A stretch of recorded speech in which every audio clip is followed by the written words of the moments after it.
Welcome back once again. TWB Krishna में आपका स्वागत है। आप देख रहे हैं मैथ मास्टर सीरीज, जहां हम आपके साथ क्लास 9 से 12 तक का मैथ शेयर करते हैं। अभी हम आपके साथ क्लास 11 का जो एनसीईआरटी का स्ट्रेट लाइन चैप्टर है ना, उसका सेकेंड एक्सरसाइज डिस्कस कर रहे हैं आपके साथ। और सेकेंड एक्सरसाइज का क्वेश्चन नंबर 20 है।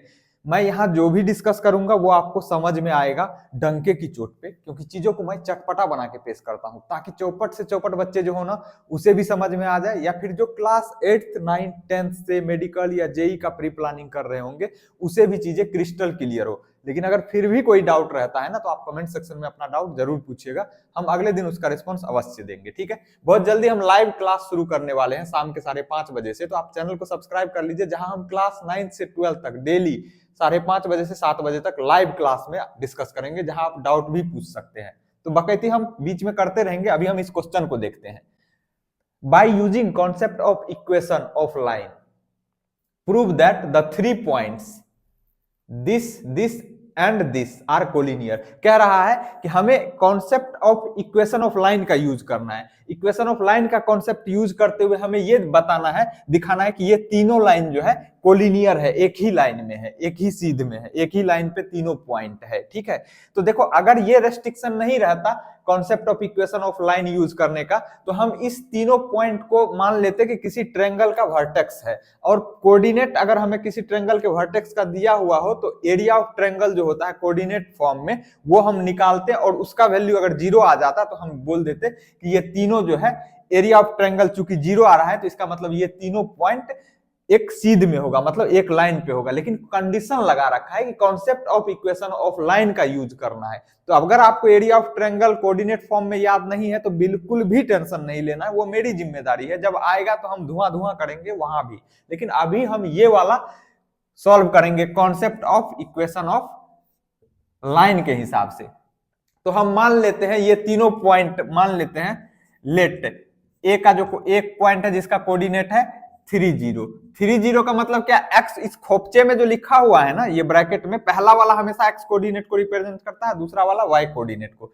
ए का कोऑर्डिनेट ये है, और बी पॉइंट का कोऑर्डिनेट क्या है, -2, मतलब एक्स कोऑर्डिनेट भी -2 है और वाई कोऑर्डिनेट भी -2 है। और सी पॉइंट का कोऑर्डिनेट क्या है, एंड सी का कोऑर्डिनेट है 8, 2, एक्स कोऑर्डिनेट 8 और वाई कोऑर्डिनेट 2 है। अब हमें यह दिखाना कि ये तीनों क्या है, कोलिनियर है। तो भाई ए और बी दो पॉइंट का कोऑर्डिनेट हमें पता हो, अगर हमें किसी लाइन पे दो पॉइंट का कोऑर्डिनेट पता हो तो हम उसका इक्वेशन लिख सकते हैं।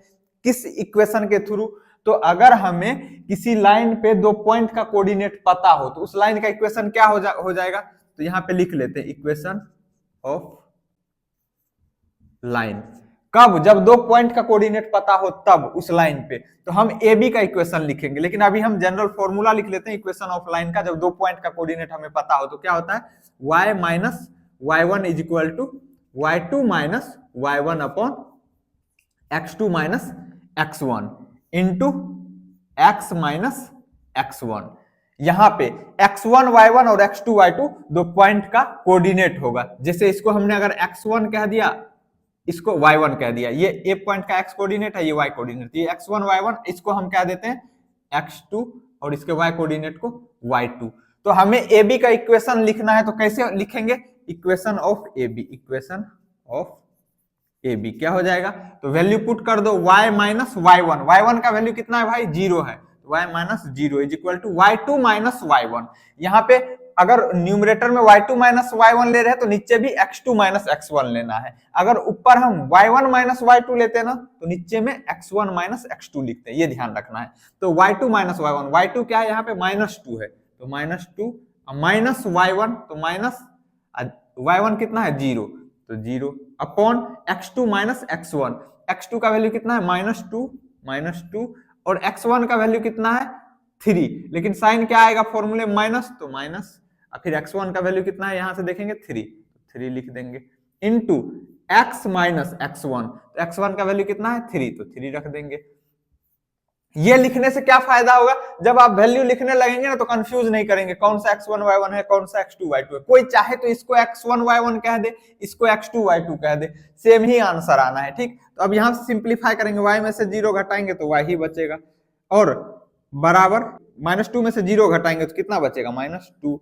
और नीचे देखो -2 और -3 कितना हो जाएगा -5। यहाँ पे भी बच्चे गलती करते हैं भाई, ऐसे ध्यान रखो, एक बार माइनस मतलब कर्जा, एक बार 2 रुपए का कर्जा लिया, एक बार 3 रुपए का, तो टोटल कर्जा कितना हो गया 5 रुपया, तो -5, 5 रुपया क्या कर्जा हुआ है, तो माइनस इंटू x -3। देखो ये माइनस कट जाएगा है ना, न्यूमरेटर डिनोमिनेटर में दोनों जगह माइनस हो तो वो क्या हो जाता है प्लस हो जाता है। अब यहाँ पे इस ब्रैकेट के साथ ये 2 मल्टीप्लाई में है, 5 डिवाइड में है आरएचएस में, तो ये इधर एलएचएस जाएगा तो क्या हो जाएगा 5 को y से गुना, इधर भागा में इधर जाएगा तो गुना होगा, तो क्या हो जाएगा, इक्वेशन सॉल्व कर रहे हैं हम, तो 5y इज इक्वल टू ये 2x के साथ गुना होगा तो क्या हो जाएगा 2x, फिर ये 2 -3 के साथ गुना होगा तो 3 दूनी 6 -6। y को इधर ले आओ, कांस्टेंट टर्म को इधर ले आओ तो कितना हो जाएगा 6, इधर माइनस में इधर आएगा तो प्लस हो जाएगा, इधर 2x, ये 5y इधर जाएगा आरएचएस तो कितना हो जाएगा -5y। क्यों, क्योंकि साइड चेंज करते हैं तो साइन भी चेंज करते हैं, 6 का साइन इधर माइनस में है, आरएचएस एलएचएस में लाएंगे तो प्लस हो जाएगा, उसी तरह 5y का साइन एलएचएस में प्लस में, आरएचएस जाएगा तो माइनस हो जाएगा। ठीक, तो ये हमारा इक्वेशन हो गया, इक्वेशन ऑफ लाइन, कौन सा लाइन, ए बी का। अब हमें ये सी पॉइंट का जो कोऑर्डिनेट दिया हुआ है, एक्स कोऑर्डिनेट 8 है और वाई कोऑर्डिनेट 2 है। अब इस कोऑर्डिनेट का वैल्यू इस इक्वेशन में रखते हैं और हम वैल्यू निकालते हैं, देखते हैं कि एलएचएस आरएचएस के बराबर हो रहा है, तो यहां पे लिखते हैं 8, एक्स इज इक्वल टू कितना है 8 and y is equal to 2, इसको इक्वेशन 1 कह देते हैं।